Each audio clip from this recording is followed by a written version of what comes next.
Big boss season 8లో చూసుకుంటే ఈ అబ్బాయిల కంటే అమ్మాయిలే స్ట్రాంగ్ కంటెస్టెంట్స్ వస్తున్నారా ఏంది అన్న ఒక చిన్న డౌట్ కూడా కొడుతుంది. బట్ చూడాలి, స్టార్టింగ్ ఎపిసోడ్ వరకు మనకేం తెలియదు ఎవరెవరు వస్తారని. మనకున్న లీక్స్ ప్రకారం, అక్కడక్కడ నుంచి వస్తున్న లీక్స్ ప్రకారము అమృత అనే అమ్మాయి రాబోతుంది అనమాట. అమృత అంటే చాలా మంది గుర్తుపట్టారు.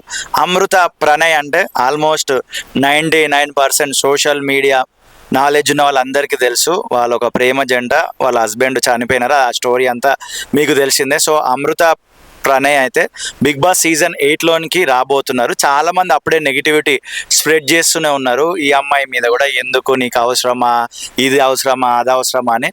అలా గేమ్ చూడందే వాళ్ళ గురించి నెగిటివ్ కామెంట్ చేయడం కరెక్ట్ కాదనేది నా ఒపీనియన్. గేమ్ పరంగా వాళ్ళు సరిగ్గా ఆడితే సపోర్ట్ చేద్దాం, సరిగ్గా ఆడకపోతే లైట్ తీసుకుందాం, ఓటు వేయకపోతే వాళ్ళే ఎలిమినేట్ అయిపోతారు. అమృత ప్రణయ్ మీకు తెలుసా లేదా? వీడియో కింద ఖచ్చితంగా కామెంట్ చేయండి.